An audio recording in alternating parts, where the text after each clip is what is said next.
and we start the day 2. Okay, so day 2 start करने से पहले हम क्या करेंगे, वॉइस आ रही है, क्लियर आ रही है, वॉइस विजिबल है, यस सर। हाँ सर, हाँ सर। स्क्रीन भी विजिबल है। ओके, तो हम क्या करेंगे कि हम सबसे पहले तो नया प्रोजेक्ट अभी क्रिएट नहीं कर रहा हूँ, मेरा प्रीवियस प्रोजेक्ट होगा। सो मैं रिसेंट में जाके यहाँ से मैं ओपन कर लेता हूँ मेरा प्रीवियस प्रोजेक्ट। सो ये हमारा कल का था। तो 2 ऑपरेटर हमारे छूट गए थे। जैसे अगर हम डे 1 की बात करें तो लास्ट के 2 ऑपरेटर छूट गए थे, जो कि विक्की के भी छूट गए थे। तो वही वाले हम ले लेंगे, तो हमारे डे 1 हमारा टोटली कंप्लीट हो जाएगा। सो हम लास्ट में चलते हैं। ओके, सो हमारे 2 ऑपरेटर बचे। First one is our ternary operator and उसके बाद लास्ट है हमारा साइज ऑफ ऑपरेटर। ठीक है, तो ऑपरेटर के मेनली 3 टाइप में रिवाइज करा रहा हूँ। सो याद रखो कि जो ऑपरेटर होते हैं, ऊपर में लेके जा रहा हूँ। सो कहाँ गया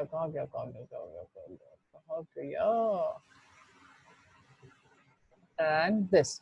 सो ऑपरेटर के मेनली 3 टाइप्स होते हैं, that is unary operator, binary operator and ternary operator. So unary में 2 टाइप और से आते हैं। सो यूनरी में 2 टाइप कौन से, increment operator and decrement operator.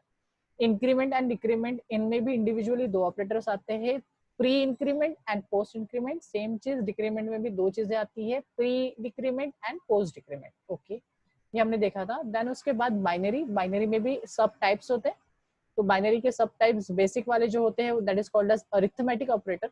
Unary मतलब सिंगल ऑपरेटर के ऊपर जो होने वाला है वो। बाइनरी ऑपरेटर मतलब 2 ऑपरेटर्स के बीच में आप यूज कर सकते हो उन ऑपरेटर्स को। For example plus, minus, into, division and mod. ये हमारे अरिथमेटिक ऑपरेटर कराते हैं, जो कि सब कैटेगरी है बाइनरी ऑपरेटर्स की। देन उसके बाद जो है वो है असाइनमेंट ऑपरेटर। सो ये सारे जो है वो असाइनमेंट ऑपरेटर्स है। ओके, देन उसके बाद जो आता है वो होते हैं relational operator. Relational operator use होते हैं रिलेशन देखने के लिए कि इक्वल्स है क्या, ग्रेटर देन है क्या, लेस देन है क्या, नॉट इक्वल्स है क्या, ग्रेटर देन इक्वल्स टू है क्या, या फिर इक्वल्स टू है क्या। ये सारे रिलेशनल ऑपरेटर में आते हैं। ये भी सब कैटेगरी है हमारे बाइनरी ऑपरेटर्स की। देन उसके बाद लास्ट कैटेगरी, मतलब सेकंड लास्ट बोल सकते हो, सेकंड लास्ट कैटेगरी आती है लॉजिकल ऑपरेटर, जो कि ये भी एक सब कैटेगरी है बाइनरी ऑपरेटर का। सो लॉजिकल ऑपरेटर में एंड होता है, और होता है, और नॉट होता है। हमने ये सारी चीजें हमने देखी थी कल के सेशन में। देन उसके बाद lastly bitwise operator. Bitwise operator में हमने देखी थी कि एंड और XOR, shifting, left shift and right shift, ये भी बाइनरी ऑपरेटर्स का ही सब पार्ट है। देन उसके बाद जो लास्ट है वो है टर्नरी ऑपरेटर, जो कि आज के सेशन में हम स्टार्ट करेंगे। Okay, Yash is joining. Okay, so आज के इसमें हम स्टार्ट करने वाले हैं टर्नरी ऑपरेटर्स। सो स्टार्ट कर दे। टर्नरी ऑपरेटर एकदम सिंपल सा फंडा है। सो हम चलते हैं हमारे, यश मेरे भाई लाउड स्पीकर ऑन करके हो आप। So okay, thank you. Okay, तो यहाँ पे सिंपल है, मैं अपना पेंट पे आ गया। पेंट में सिंपल सा है कि मैं इसका बता रहा हूँ। मेरा पेन चालू हो जा। हाँ, तो एकदम सिंपल है। टर्नरी ऑपरेटर जो काम करता है वो सिंपल है। सबसे पहले तो होता है वेरिएबल, थोड़ा बड़ा कर लेता है एंड कलर चेंज कर लेता है। ठीक है, तो सबसे पहले होता है वेरिएबल। तो वेरिएबल कोई भी हो सकता है। देन होता है इक्वल्स टू। देन होती है कंडीशन। क्या होती है? कंडीशन। देन होता है क्वेश्चन मार्क। क्वेश्चन मार्क के बाद होता है एक्सप्रेशन 1। देन होता है कोलन। ठीक है, वेट अ सेकंड, ये बीच में आ रहा है मेरे को। देन होता है एक्सप्रेशन 1, देन होता है एक्सप्रेशन 2, और होता है सेमीकोलन। ओके, तो यहाँ पे मेनली जो होते हैं 3 हिस्से होते हैं, first, second and third. Okay, तो ये सिंपल सा है। तो अगर मैं एकदम इजी वे में बताऊँ तो ऐसे समझो कि कोई पुलिस वाला है। ठीक है, ये कोई पुलिस वाला है, तो सिंपली वो दूसरे पर्सन को कुछ पूछ रहा है। ठीक है, वो भी जो क्वेश्चन जो पूछ रहा है, वो क्वेश्चन में सिर्फ 2 ही एग्जाम्पल है। फॉर एग्जाम्पल मैं बन जाता हूँ, तो मैं पुलिस वाला नहीं, मैं सिंपली सर बन रहा हूँ, और मैं आपको एक क्वेश्चन पूछ रहा हूँ, are you married? Aman, are you married? It's Aman. No sir. No. तो 2 ही आंसर आ सकते हैं अमन के, एक तो यस, एक तो नो। मतलब ट्रू या फिर फॉल्स। सही है, तो अगर कंडीशन ट्रू रहेंगी, अगर कंडीशन ट्रू रहेंगी तो एक्सप्रेशन 1 जो भी रहेगा वो कॉपी हो जाएगा वेरिएबल 1 में। अगर एक्सप्रेशन फॉल्स होता है तो सॉरी, कंडीशन फॉल्स होता है तो एक्सप्रेशन 2 जो है वो वेरिएबल में कॉपी होगा। अब इसको मैं टेक्निकली बताऊं तो टेक्निकली कुछ इस तरीके से है। तो मैं ले लिया a इक्वल्स टू सपोज 10 ले लिया and b equals to suppose 20 ले लिया, ओके, एंड c एक वेरिएबल बनाया जिसमें अभी कुछ भी नहीं, 0 है। सो सिंपल फंडा है। यहाँ पे मैं कर रहा हूँ c equals to a is greater than b, है क्या, ये है क्वेश्चन, ये कंडीशन है। अगर है तो मैं बोल रहा हूँ कि 2 डाल देना, अदरवाइज डाल देना 4। तो अभी इस केस में बताओ c में क्या वैल्यू जाएंगी, 2 या 4? समझा सिर के ऊपर से क्या? सर 4 फॉल्स के लिए है ना? 4 फॉल्स के लिए, ट्रू के लिए ये वाला एक्सप्रेशन है, 4 फॉल्स 4 के लिए 4। तो ये सिंपली क्या जाएगा, सी में 4 चला जाएगा, क्योंकि यहाँ पे जो कंडीशन हो रही है वो फॉल्स हो रही है, तो 4 जाएगा। अगर कंडीशन ट्रू होती तो 2 जाता था। ओके, फिर से एक बार, मे बी सभी को समझ में नहीं आया तो फिर से एक बार मैं कर रहा हूँ। a इक्वल्स टू सपोज मैंने ले लिया 3, ओके, एंड c में कुछ नहीं डाला, ओके, फिर से मतलब 0 है, ठीक है। c equals to a is greater than 1000, तो क्वेश्चन मार्क, सपोज 22, अदरवाइज 44। सो बताओ आंसर क्या, c में क्या आएगा?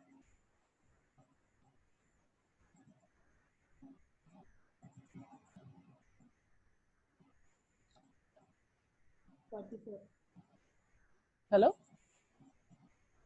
44 है। 44 एकदम सिंपल सा है, क्योंकि a को कट करके अपन 3 लिख देंगे, 3 is not greater than 100, so answer is 44। अगर वो कंडीशन ट्रू होती थी तो वो 22 लेता था, अभी कंडीशन फॉल्स है इसलिए वो 44 लिया। एकदम बेसिक सा। तो टर्नरी ऑपरेटर एकदम इजी है, कुछ भी ज्यादा दिमाग लगाने की जरूरत नहीं है। तो यहाँ पे हम चलते, तो ओके, यहाँ पे पहले से वेरिएबल्स बनाए है, तो हम क्यों ना इसको यूटिलाइज करें। ओके, तो मैं यहाँ पे ले लेता हूँ c equals to a is greater than b, and ये हम सिर्फ टेक्निकली देख रहे हैं, बाकी कुछ भी नहीं। Okay, 88 then colon 33। तो आंसर क्या प्रिंट होगा? फिर मैं एक क्वेश्चन टफ वाला देता हूँ, क्या प्रिंट होगा?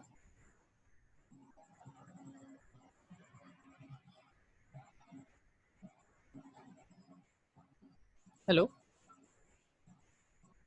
Yes sir 88। 88, क्योंकि कंडीशन ट्रू है रही है, तो यहाँ पे क्या आ जाएगा, 88 आ जाएगा। एक मिनट, चैट विंडो पे भी कोई बात कर रहा है। यश का भी आंसर था 88, और आप जीतते हो यहाँ पे 0 पैसे। पैसे का कहीं नहीं चल रहा है। ओके, सो स्टार्ट करते हैं। अब ये था एकदम बेसिक वाला, अब मैं थोड़ा सा तिगड़म लगा रहा हूँ, तो अब भी अच्छे से देखना, ठीक है।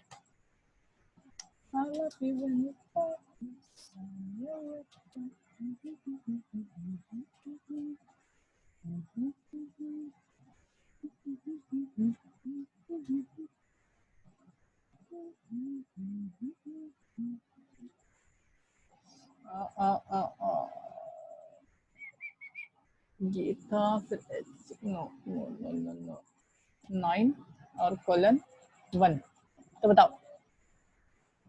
तो बताओ आंसर क्या? यश, आप चैट विंडो में भी आंसर दे सकते हो।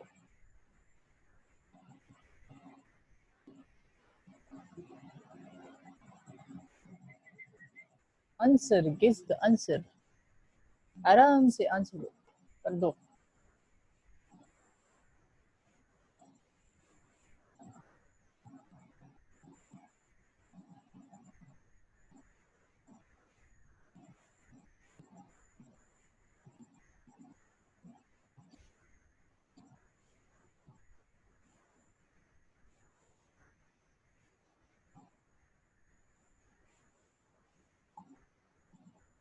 आंसर बताओ।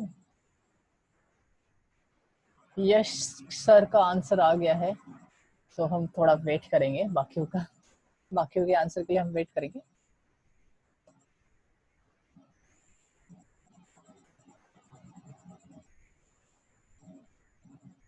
वन ही होगा सर, क्योंकि बी के लिए भी फॉल्स है और ए के लिए भी फॉल्स है, हाँ और वन फॉल्स के लिए इवन है। हाँ, तो आंसर क्या आएगा? वन ही होगा 1 होगा। सी पे। Okay, yes. सो हम एक बार चेक कर लेते हैं।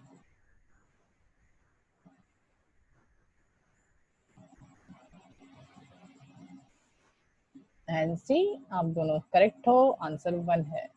अब इसको सिंपली, तो दोनों का वैसा नहीं है एक्चुअली, अगर मैं ये कर दूं तो अगर अभी ये करूं तो आंसर क्या आएगा?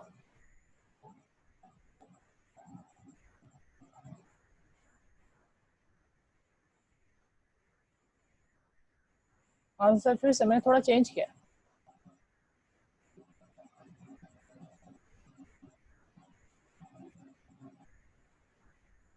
विक्की को समझ में नहीं आ रहा क्या?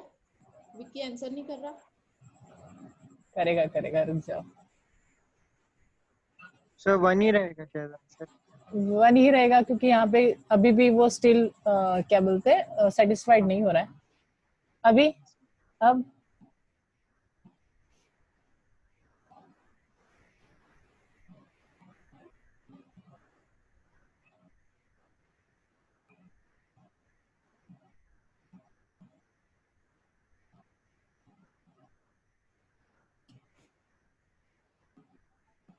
ओ सॉरी,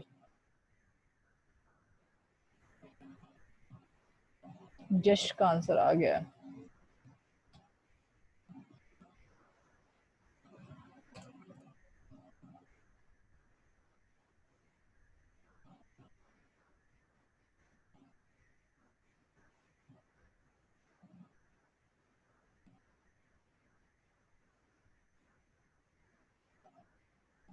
क्या आंसर आएगा गुडली? यस सर, 8 आएगा। 8 आएगा, सही है आंसर। Yes sir. हाँ, क्योंकि यहाँ पे देखिए जो बी में है वो फुलफिल 2 है, करेगा। 2 इज लेस देन 3, और यहाँ पे आंसर आएगा 8। Okay good. तो यहाँ पे जो देखने का तरीका है कुछ इस तरीके से है। तो ये होगी ट्रू के लिए एक्सप्रेशन, और ये हो गया फॉल्स के लिए एक्सप्रेशन। ये एक्सप्रेशन तभी हम एग्जीक्यूट करेंगे जब ये कंडीशन फॉल्स होंगी। देन उसके बाद इसको चेकआउट करेंगे कि ये कंडीशन ट्रू है क्या, क्योंकि जो एक्सप्रेशन है उसमें भी आप क्या कर सकते हो, ट्रू एंड फॉल्स हो सकता है। सो फिर से इसको चेकआउट किया जाएगा, अगर ये कंडीशन ट्रू है तो ही जाके 9, अगर ये कंडीशन फॉल्स है तो जाके 1 रहेगा। तो गुड, बहुत सही, आप लोगों ने अच्छा आंसर दिया। ओके, यश को याद है, मतलब यश ने इसके पहले कर चुका है और यश को अभी भी याद है। ओके, लास्ट जैसे मैंने बताया था, तो ये लास्ट ऑपरेटर है, ये हो गया हमारा टर्नरी ऑपरेटर। टर्नरी ऑपरेटर के बाद लास्ट आता है हमारा साइज ऑफ ऑपरेटर्स, जो हमारा डे 1 का एंड है। ओके, सो हम यहाँ पे चलते हैं। ओके, तो size of operator, size of operator simple काम करता है हमारा साइज बताने के लिए। जैसे मैंने आपको बताया था कि शॉर्ट जो होता है डेटा टाइप वो 2 बाइट कंज्यूम करता है, देन जो इंट होता है वो 4 बाइट कंज्यूम करता है विंडोज में। देन साथ साथ में बताया था कि फ्लोट जो है वो भी 4 बाइट कंज्यूम करता है, देन डबल जो है वो 8 बाइट कंज्यूम करता है, देन कैरेक्टर जो है वो भी 1 बाइट कंज्यूम करता है। तो ये सारी चीजें मैंने सिर्फ और सिर्फ ओरली बताई थी। ये अगर चीजें आपको देखना है, आपको एग्जैक्टली कि वो सच में वैसा है क्या, तो आप उसको चेकआउट, अगर आपको देखना है तो उसको चेकआउट कर सकते हो साइज ऑफ ऑपरेटर से। ओके, तो साइज ऑफ ऑपरेटर यूज होता है सिर्फ और सिर्फ साइज चेक करने के लिए कि वो जो डेटा टाइप है वो कौन सा कितना मेमोरी यूटिलाइज कर रहा है। फॉर एग्जांपल मैंने ये कोड डायरेक्टली कॉपी पेस्ट किया क्योंकि इसका ज्यादा यूज नहीं होता साइज ऑफ ऑपरेटर का, ये सिर्फ साइज बताता है। तो ये साइज ऑफ ऑपरेटर कैसा यूज किया जाता है, साइज ऑफ, एंड उसके राउंड ब्रेसेस के अंदर आपको पास करना है उस वेरिएबल को जिस वेरिएबल का आपको मेमोरी देखना है उसने कितना कंज्यूम किया है। फॉर एग्जाम्पल जैसे मैंने बताया था, इंट जो होता है वो 2 या फिर 4 बाइट की मेमोरी कंज्यूम करता है। ओके, तो 2 या फिर 4 बाइट की मेमोरी कंज्यूम करता है। तो हमारे केस में we are using Windows operating system, so हमारे केस में वो 4 बाइट दिखाएगा। देन सेकेंड, फ्लोट जो होता है वो भी 4 बाइट ऑफ मेमोरी कंज्यूम करता है और ये फिक्स रहता है, इसका कोई ऑपरेटिंग सिस्टम में चेंजेस नहीं होता। देन डबल की अगर बात करूँ तो वो 8 बाइट की मेमोरी कंज्यूम करता है। देन उसके बाद कैरेक्टर की बात करूँ तो ये सबसे छोटा होता है, जो कंज्यूम करता है मेमोरी वो होती है 1 बाइट की। तो यहाँ पे आप डेटा डालो या ना डालो उससे कोई फर्क नहीं पड़ता, वो स्टिल वो उतनी मेमोरी कंज्यूम करेंगे ही करेंगे। तो यहाँ पे हमने ये लिख दिया size of int, and then int का जो भी वैल्यू रहेगा जो साइज ऑफ ऑपरेटर सेंड करेगा वो हम यहाँ पे %d के जगह पे प्रिंट करेंगे। देन उसके बाद प्रिंट करेंगे बाइट्स। ओके, सो स्टेटमेंट कुछ इस तरीके से दिखेगा हमें, size of int equals to, and यहाँ से साइज जो आएगा वो 4 आएगा, सो ऐसा लिख के आएगा size of int equals to 4 bytes. Okay, तो हम इसको रन करके देखते हैं और एंड सो ऑन नीचे तक वैसे ही आएगा। सो जैसे आपको देखने को मिल रहा है the size of int equals to 4, जो कि साइज ऑफ ऑपरेटर ने उसकी जो मेमोरी है कंजम्पशन है वो रिटर्न किया है। So int equals to 4 byte, then size of float equals to same चीज 4 byte and then 8 and then 1 byte. ठीक है, तो ये था साइज ऑफ ऑपरेटर का use. Size of operator use होता है सिर्फ और सिर्फ वेरिएबल्स की या फिर एरे की साइज बताने के लिए कि वो कितना मेमोरी कंज्यूम कर रहा है रैम में या फिर हमारे डिवाइस में। ये अगर आपको पता करना है तो आप साइज ऑफ ऑपरेटर का यूज करके आप पता कर सकते हो। ओके, तो ये सब था हमारा day 1। So we end the day 1 and we are going to start the day 2. So मैं यहाँ पे उसका PDF ओपन कर देता हूँ। ओके, सिर्फ 7 डे है, सो हम डे 2 पे है। इट्स टेक अ टाइम, 7 दिन का 7 दिन में भी कंप्लीट कर सकते हैं, बट हमें थोड़ा सा फास्ट करना पड़ता है। बाकी आप 7 दिन का 7 दिन में भी कंप्लीट कर सकते हो। यहाँ पे एक एग्जाम्पल बैठा है। यश, आपने कितने दिनों में कंप्लीट किया C और C++? 12 नहीं 22 दिसंबर से 12 दिसंबर समथिंग 20-21 डेज हो गए थे। 20-21 डेज में हमने C और C++ खत्म किया था। हाँ, बीच में छुट्टियां भी थी 3-4 दिन। मस्त छुट्टियां थी, ज्यादा ही छुट्टियां थी, 2-4 दिन नहीं थी। हाँ, वो शादी के लिए। शादी के लिए, कोई बात नहीं। चलो ठीक है, स्टार्ट कर दे। ओके, तो हम अभी डे 2 देख रहे हैं। Day 2 is nothing but a conditional statement, conditional statement. तो कंडीशनल स्टेटमेंट हम स्टार्ट करने वाले।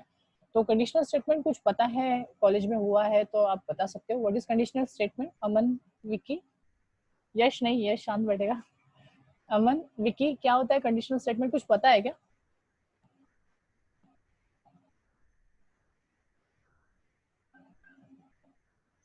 दोनों के दोनों फायदे हैं। सो गया ये जहां, सो गया। अरे सो गए क्या तुम लोग? कंडीशनल ऑपरेटर क्या होता है? Conditional statements. Goldy, Vicky, okay, मैं चलूं क्या आगे? गोल्डी तो सो गोल्डी गया के शायद।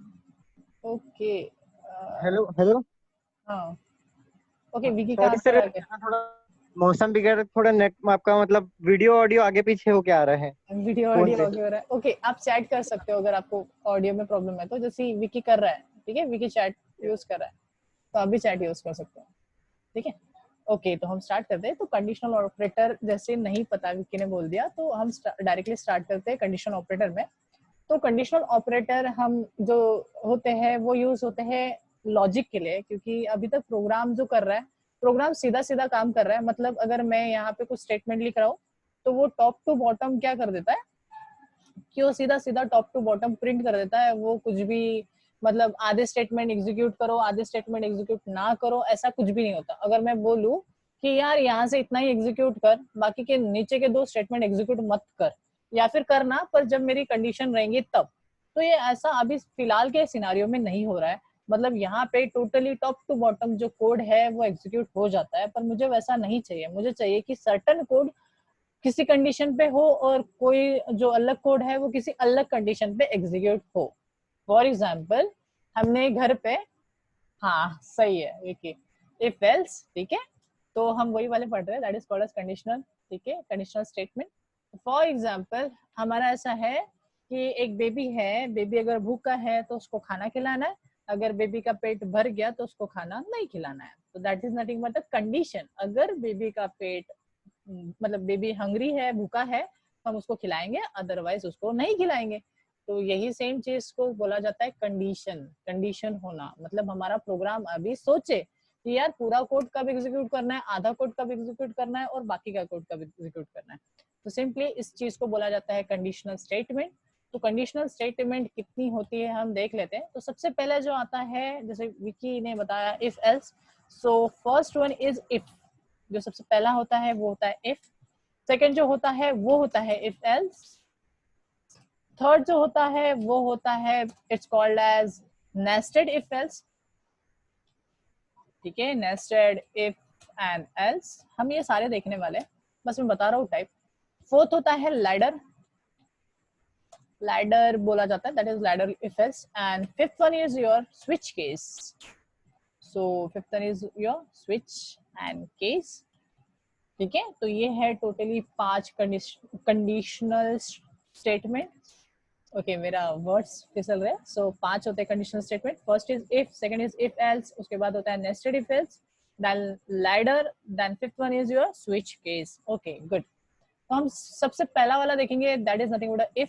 तो हम देख लेते हैं इसके सिंटेक्स, एंड मैं जैसे जैसे एक एक करूंगा तो मैं इसके सिंटेक्स नीचे नीचे लिखते जाऊंगा. ओके, तो मैं इसको थोड़ा सा नीचे डाल देता हूँ तो जिससे हमें कोड ज्यादा दिखे एंड जो स्टेटमेंट्स है वो थोड़ा कम दिखे. ओके, तो फर्स्ट वाला चालू कर रहे हैं. तो यहाँ पे मैं कर रहा हूँ int a equals to, suppose अभी इस बार हम यूजर से लेंगे. जब भी यूजर से लेने की बात आती है तो हम यूज करते हैं स्कैनफ. ओके, एंड जब भी हम स्कैनफ यूज करते हैं तो उसके पहले हम यूज करते हैं प्रिंटफ. तो प्रिंटफ क्यों यूज करते हैं? कुछ चीज शो करने के लिए कि यूजर से कुछ मांगना है तो उसको पता तो चले कि कुछ चाहिए. तो यहाँ पे हम लिखेंगे सबसे पहले enter any, enter your lucky number बोलते हैं, enter your LUCK lucky number.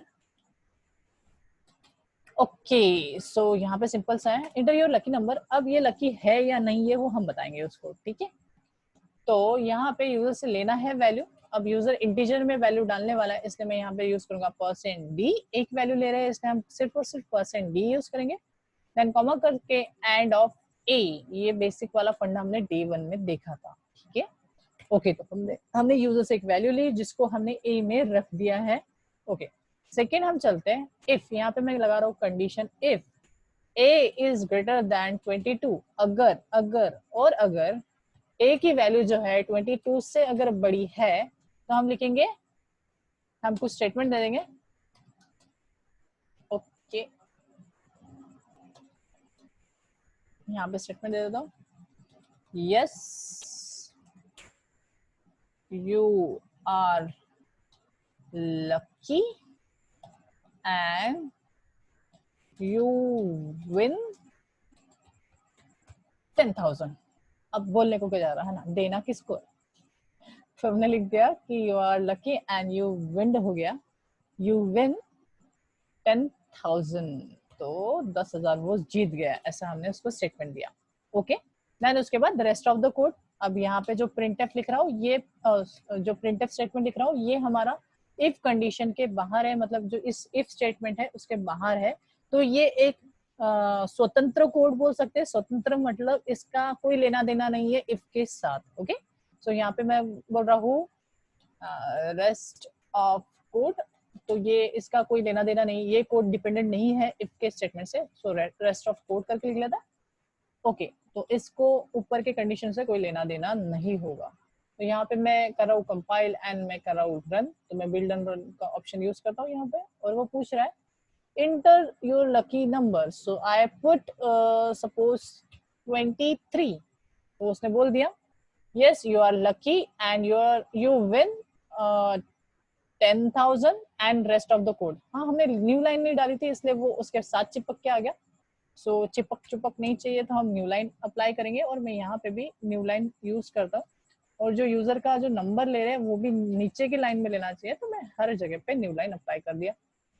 Okay, फिर से एक बार रन करते हैं एंड सी. अभी जो हमें जो इनपुट ले रहा है वो नीचे की लाइन में ले रहा है. सो सिंपली फिर से मैं डाल रहा हूँ 23 and you can see yes you are lucky and you win 10,000 and rest of the code. Okay, ऐसा हुआ है, सही है. अभी हम थोड़ा जो नंबर है वो 22 के नीचे डाल के देखते हैं. सो आई एम अप्लाइंग 12 एंड सी, सिर्फ और सिर्फ रेस्ट ऑफ द कोड आया क्योंकि इनर का जो कोड है वो एग्जीक्यूट नहीं हुआ, क्योंकि कंडीशन फॉल्स होने से इफ के अंदर की चीजें एग्जीक्यूट नहीं होती. Okay, and rest of the code पे कोई भी चीज अप्लाई नहीं हो रही, कंडीशन अप्लाई नहीं हो रही, तो इसके नीचे का code as it is execute होगा. ओके, आप यहाँ पे मल्टीपल इफ स्टेटमेंट्स भी डाल सकते हो. ओके, सो ए इज कोई अलग कुछ, सपोज मे बी 44. अगर मैं बोल रहा हूँ कि ए जो है वो छोटा निकला 44 से, तो हम बोलेंगे बैड लक. तो ये यहाँ पे मैंने 2 स्टेटमेंट डाल दिया. ठीक है, तो यहाँ पे बोलते हैं bad luck and you loose, और उससे पैसे खींच लेते हैं। यस, तो नो कर लेते हैं। No, you are not lucky, not lucky and you lose 10,000। Okay, so ये स्टेटमेंट तब आएगा जब ये कंडीशन ट्रू होगी और ये स्टेटमेंट तब आएगा जब ये कंडीशन ट्रू होगी। ओके, तो एकदम सिंपल सा है। ओके, अब इसके लिए है असाइनमेंट। एक बार मैं इसको आउटपुट पे दिखा देता हूँ एंड फिर मैं इसके लिए असाइनमेंट देता हूँ। तो इंटर योर लकी नंबर। सो यहाँ पे हम जो नंबर डालते हैं वो कुछ 22 से बड़ा डालते हैं, बट हम 44 से भी बड़ा डाल के देखते हैं। ओके, सो मैं पुट कर रहा हूँ 88। तो जैसे आप देख रहे हो, okay 88 is greater than o o o o o o. Okay, यहाँ पे क्या हुआ है कि हमारी कंडीशन सेटिस्फाइड नहीं हो पाई, क्योंकि हमने कंडीशन कुछ इस तरीके से ले ली कि यहाँ ये तो सेटिस्फाइड हुआ पर ये सेटिस्फाइड नहीं हुआ। तो अगर ये थोड़ा कंडीशन मेरे को चेंज करना पड़ेगा, तो इसको 44 के ऊपर लेते हैं। थोड़ा मैंने एरो का झोल झाल कर दिया, ठीक है। एंड ये जो है ये तो आएगा लकी वाला भी और ये भी आएगा, क्योंकि जो भी नंबर मैं डाल रहा हूँ वो अगर बिटवीन मेरे को चाहिए, ठीक है। तो इस वाली कंडीशन में मेरा थोड़ा झोल झपटा हो गया, क्योंकि अगर मैं डालता हूँ 23 तो वो 22 के अबाव रहेगा, तो वो ये स्टेटमेंट तो आएगा, वो सही है। बट अगर मैं यहाँ पे अगर मैं डालता हूँ 54, तो 54 के कंडीशन में ये भी सेटिस्फाइड होगा एंड ये भी सेटिस्फाइड होगा। तो उस टाइम ना दोनों दिखेगा हमें। मैं आपको दिखा देता हूँ मैं क्या बोल रहा हूँ। सो अगर मैं 54 डालता हूँ तो देखो 56 डाल दिया, कोई प्रॉब्लम नहीं। तो देखो यहाँ पे दोनों लिख के आ रहा है। ऐसा स्टेटमेंट थोड़ी आना चाहिए यार, ये भी और वो भी।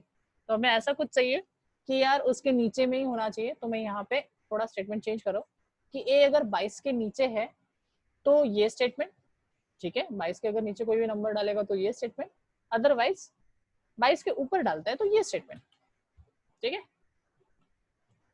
सेव करते हैं एंड रन करते हैं, इस टाइम प्रॉपर होगा, ठीक है। अगर मैं नंबर डाल रहा हूँ 12 तो बराबर आ गया है your number are lucky and you win the 10,000 and rest of the code. Second, फिर से अभी हम करके देखते हैं। इस टाइम हम करते हैं कि हम 22 के ऊपर डाल के देखते हैं। सो मैं यहाँ पे अप्लाई कर रहा हूँ 24 and you see the output, no you are not lucky and you lose the 10,000 and rest of the code. Okay, and ये वाला ओके यहाँ पे एक असाइनमेंट दे रहा हूँ। असाइनमेंट कुछ इस तरीके से है, मतलब यही एक चीज पढ़ा है क्योंकि अभी 5 मिनट ही बचे। सो इसको मैं एज असाइनमेंट दे रहा हूँ। सब ट्राई करेंगे और अभी के अभी मतलब 5 मिनट के बाद फिर से सेशन चालू होगा ना 1 घंटे का, तो उसके पहले आपको उस असाइनमेंट को कंप्लीट करना है। तो असाइनमेंट क्या है, यूजर से लेना है एज।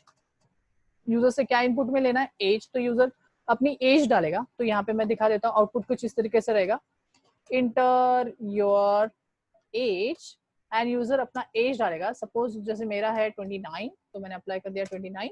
देन अगर यूजर की एज, अब यहाँ पे कंडीशंस है, तो यहाँ पे मैं बोल रहा हूँ कि अगर यूजर की एज 18 से ऊपर है, ठीक है, जो एज है वो 18 के अबाव है, तो प्रिंट करना है वैलिड, प्रिंट करना है वैलिड वोट, ठीक है। अगर यूजर की एज लेस है 18 से, तो प्रिंट करना है नॉट वैलिड फॉर वोटिंग, ठीक है। लास्ट, अगर एज इक्वल है, मैं क्या बोल रहा हूँ, एज अगर इक्वल क्या रे स्पेल के क्यों नहीं आ रहा है? ओके, इक्वल्स डाल देता हूँ। अगर एज इक्वल है 18 तो प्रिंट करना है वेट फॉर 1 ईयर, ठीक है। ऐसा एज अगर 18 के अबाव है तो प्रिंट करना है वैलिड वोट, 18 के नीचे है तो प्रिंट करना है not valid for voting. And third one is your age अगर इक्वल है 18 तो प्रिंट करना है वेट फॉर 1 ईयर। ये 3 कंडीशन है, यूजर से वैल्यू लेना है और ये प्रिंट करना है। सो अगर इसके ऊपर कुछ डाउट है तो पूछो, टाइम है हमारे पास, 3 मिनट का टाइम है हमारे पास।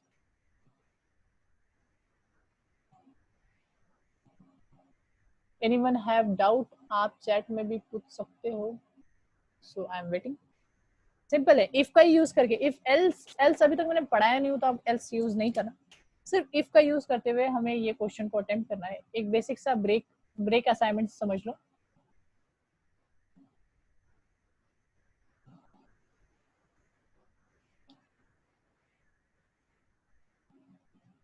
क्या हुआ?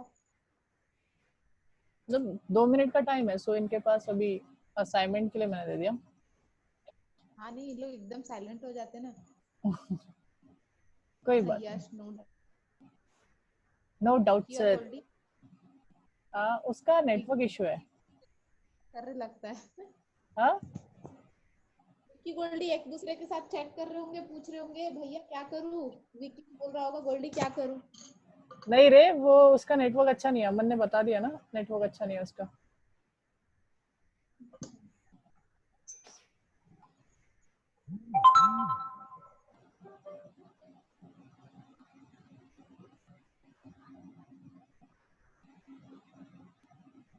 और विक्की का क्या प्रॉब्लम? विक्की पता नहीं अभी,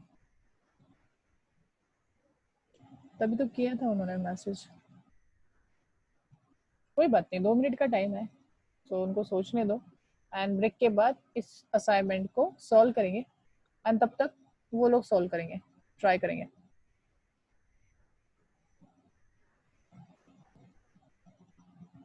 विक्की तू समझा कि नहीं समझा, वो मैसेज कर तो। क्या रे, बेचारे को डांट रही, रुक जाना, करेगा ना वो। पूछ रही उसको समझा क्या नहीं समझा।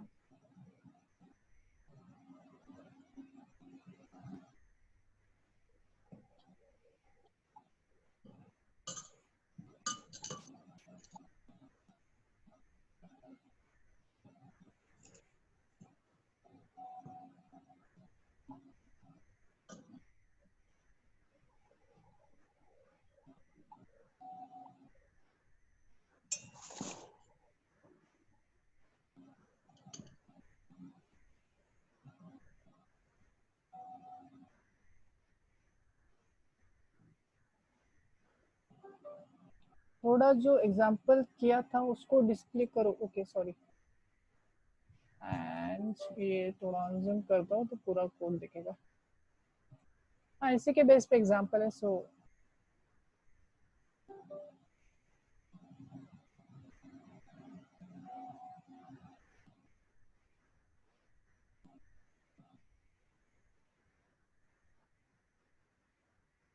मैसेज का वॉइस आ रहा है। हाँ। अरे वो आपको पता है ना क्या बोलते हैं, मेरा दोस्त निखिल,